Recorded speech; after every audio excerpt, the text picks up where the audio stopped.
Bem-vindos ao podcast do Programa de Inovação e Finanças Natura em Colatan. Sou Rafael Carandino, do time de Inovação e Processos aqui da CSC, e essa é a minha estreia aqui nos podcasts. No episódio de hoje temos aqui conosco o Damásio Teixeira, gerente de Estratégia, Inovação e Processos da CSC. O Damásio já participou com a gente na primeira temporada e caso você ainda não tenha escutado ou visto, escute lá o nosso episódio número 5. Ou se você for colaborador Natura em Colatan, acesse nosso Netflix lá do programa IF. Bom, e na segunda participação do Damásio, a gente vai falar um pouco sobre o movimento de robotização nos processos na CSC. Olá, Damásio, seja muito bem-vindo. Obrigado, Rafa, obrigado pelo convite. Estar novamente aqui com vocês, falando de um tema tão legal, tão prazeroso para mim. Muito bom, muito bom. Vamos lá? Então vamos lá, Damásio. Bora. Conta um pouquinho para a gente sobre o histórico da RPA na CSC. Bom, assim, né, não querendo trazer aqui uma aula sobre RPA, mas dando um contexto para quem ainda não está familiarizado, RPA é a sigla de Robot Process Automation, né, e trata-se de um processo de desenvolvimento de um robô que executa atividades, né, manuais, transacionais, que são feitas por um ser humano. Esse tema do RPA ele começou a ganhar mais popularidade no mercado por volta de 2015. Ele é até um pouco anterior que isso, mas ele começou a ficar mais popular, mais fácil de utilizar em 2015.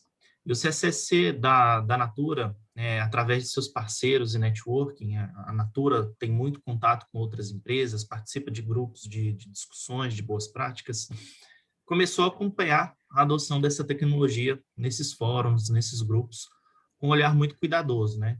De como que as empresas decidiam adotar essa tecnologia, como que a tecnologia respondia dentro das empresas, enfim, fomos escutando um pouquinho esse mercado, né? E tomamos a decisão de, em 2018, investir em uma iniciativa nessa frente. Aí, né, automaticamente surgiu o pensamento do como vamos fazer com que isso dê certo dentro da Natura. Né? Então, juntando um pouco da proposta de valores da Natura, a gente convidou pessoas das próprias operações para adquirirem essa nova habilidade, experimentarem esse conceito e desenvolverem os próprios robôs da empresa, ao invés de contratar o famoso modelo de prateleira, um parceiro que viesse de fora e fizesse por nós. E a gente escolheu, né, na verdade, os temas, as atividades de baixa criticidade e complexidade para começar nesse processo. Com isso, né, em 2018, nasceu um novo time formado por 6 mulheres empoderadas.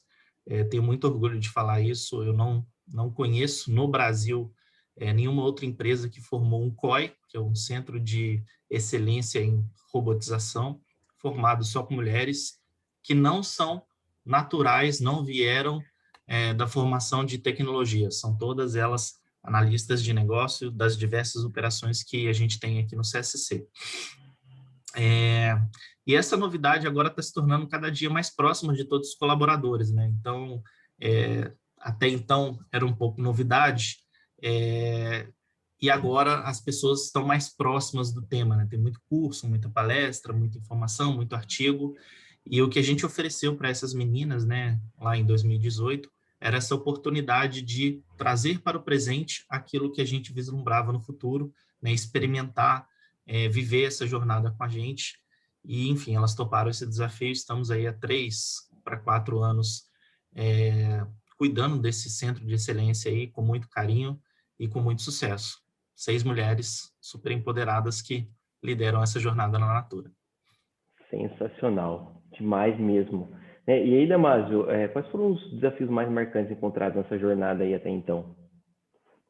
Os desafios foram muitos, são muitos e continuam aparecendo, né? Cada dia a gente enfrenta um novo desafio, porque é um tema que requer uma evolução constante na forma de desenvolver os robôs, né? Então, inicialmente, né, quando a gente começou a adotar essa prática lá em 2018, o desafio era gerar a confiança e a credibilidade naquilo que a gente estava propondo, né? Era muita novidade para a empresa, né? Não só para a CSC, mas para a empresa. A empresa ainda não tinha experimentado. Ou seja, fazer com que as pessoas mais impactadas são aquelas que executavam as atividades, né, no dia a dia, entender o motivo da mudança e se engajar nessa jornada. Esse foi o nosso primeiro e principal desafio. O propósito naquele momento da Natura, e isso virou um mote nosso, era tirar o robô das pessoas, né? E com isso a gente fez uma excelente gestão da mudança aqui, também liderado por uma dessas pessoas aí do nosso COI, que é a Elisa Lengler, que fez todo um trabalho de entendimento, de proposta, de valor, de entrega, e que fizeram com que as pessoas entendessem que, através da robotização daquela atividade inteira ou parcial, liberaria o tempo dessas pessoas para elas investirem em uma nova habilidade, né?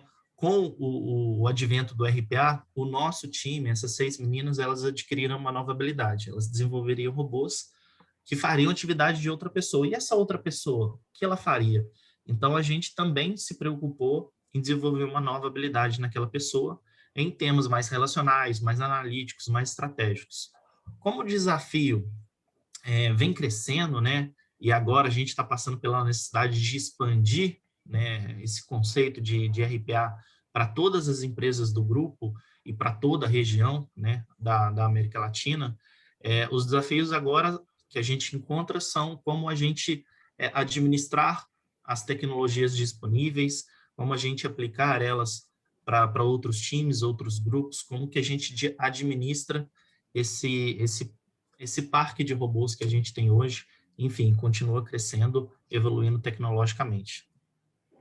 Legal. E falando um pouquinho dessas pessoas que estavam no processo, né, que eram donas do processo, como que elas se sentiram com esse processo de robotização, né, de retirada de processo e essa transição do operacional pro analítico?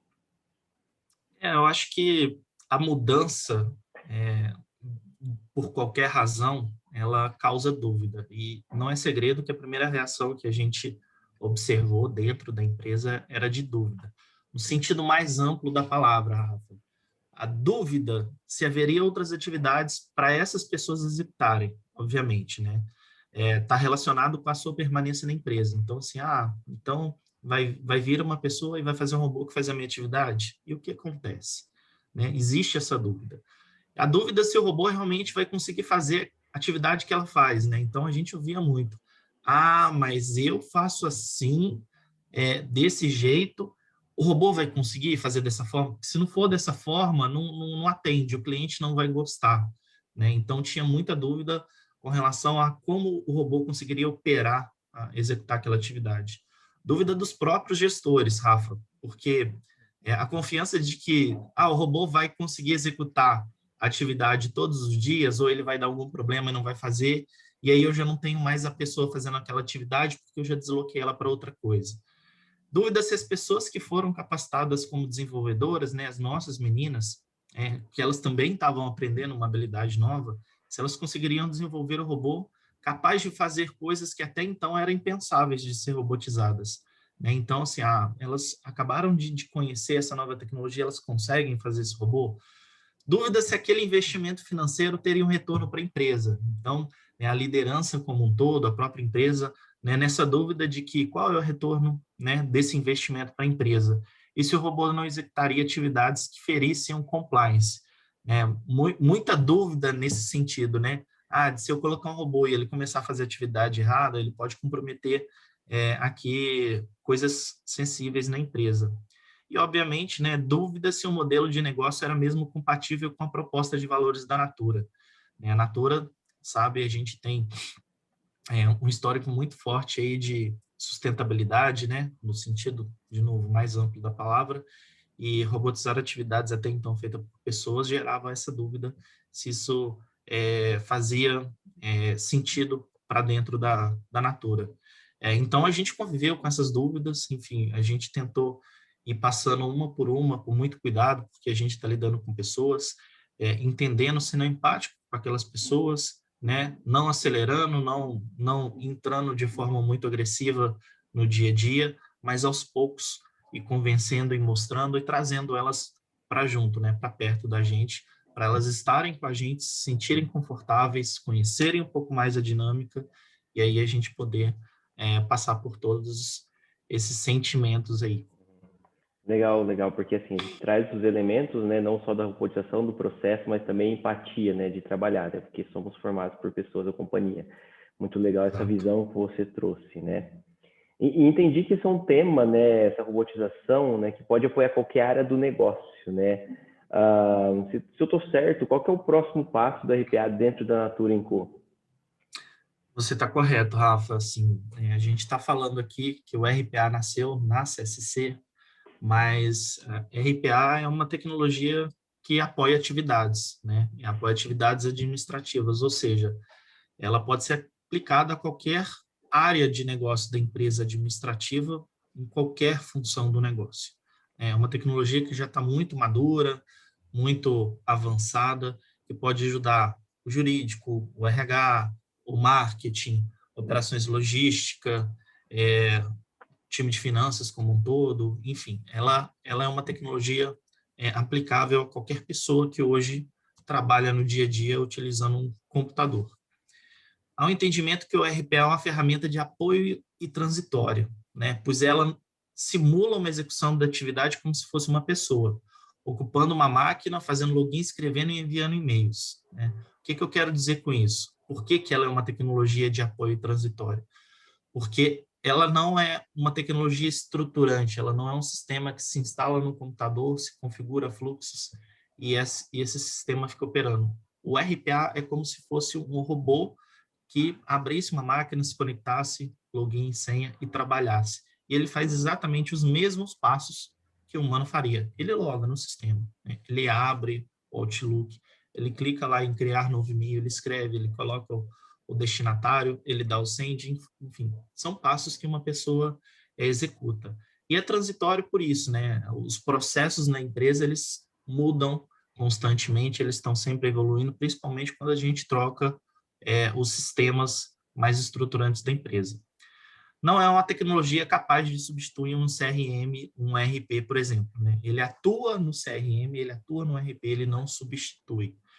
Mas é o primeiro passo de muitas outras tecnologias que vêm na sequência. E são mais abrangentes e inteligentes, capazes de operar temas mais complexos.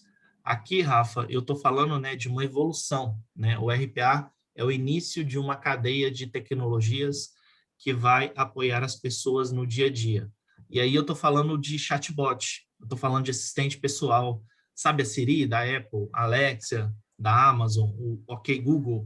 Então, são tecnologias que são robôs, né, que executam atividades, que são preparadas com um nível de curadoria, né, de inteligência artificial, que hoje estão prontas para ajudar as pessoas em casa, no trabalho, enfim, no seu dia a dia pessoal e profissional. O RPA é a cadeia que vai levar a esse nível, né? Se inicia no RPA. Eu acredito que, né, a ficha que cai, né, essa expressão, a ficha caiu é antiga, mas a grande ficha que cai aqui é, assim como o Excel no passado foi uma ferramenta super disruptiva e poucos sabiam usar, né, muitos ainda eram incrédulos que ela substituiria controles tradicionais em papel. O RPA e o chatbot também tomarão um pouco esse mesmo espaço nas habilidades curriculares, né, de todo o profissional. Então, daqui a pouco a gente vai começar a ver mais constantemente, mais frequentemente, as pessoas colocando no seu próprio currículo saber operar, saber desenvolver um RPA. Ou seja, em um futuro não tão distante, e é não tão distante mesmo, qualquer que seja a profissão irá requerer profissionais capazes de construir e habilitar assistentes pessoais autônomos, né, robôs. Seja ele um RPA, seja ele um chatbot, enfim, seja ele um assistente pessoal, para executar essas atividades corriqueiras do dia a dia. Então, acho que o RPA ele entra como um dos mecanismos, né, desses assistentes pessoais autônomos. Muito bom, né? Trazer um pouquinho até dessa visão de como vai ser o profissional do futuro, né? Até essas competências, né? Bom, Damásio, acho que encerrando por aqui, né? Muito obrigado pela sua participação, por trazer essa visão aqui para a gente sobre o RPA, sobre o histórico, né? Dentro da CSC e um pouquinho dessa visão de futuro que a gente vai ter aí em diante. De novo, Rafa, eu que agradeço o convite. O assunto é muito interessante, tem muita informação bacana. Enfim, se as pessoas quiserem se conectar e entender um pouco mais, acessando aí os nossos ambientes de inovação aí, com com certeza terão muitas outras informações e a gente está aqui disponível para bater um papo sempre. Exato. Muito obrigado, Damásio. Bom, e você que está Abraço. escutando, abraço. E você que está escutando aí ou vendo a gente, né, não deixe de escutar os nossos conteúdos, né, estão super interessantes, estão show demais aqui do Programa de Inovação em Finanças e tem toda semana aí os semanas de podcasts. Então fique ligado aí que logo mais tem mais. Até logo, até a próxima. Tchau, tchau.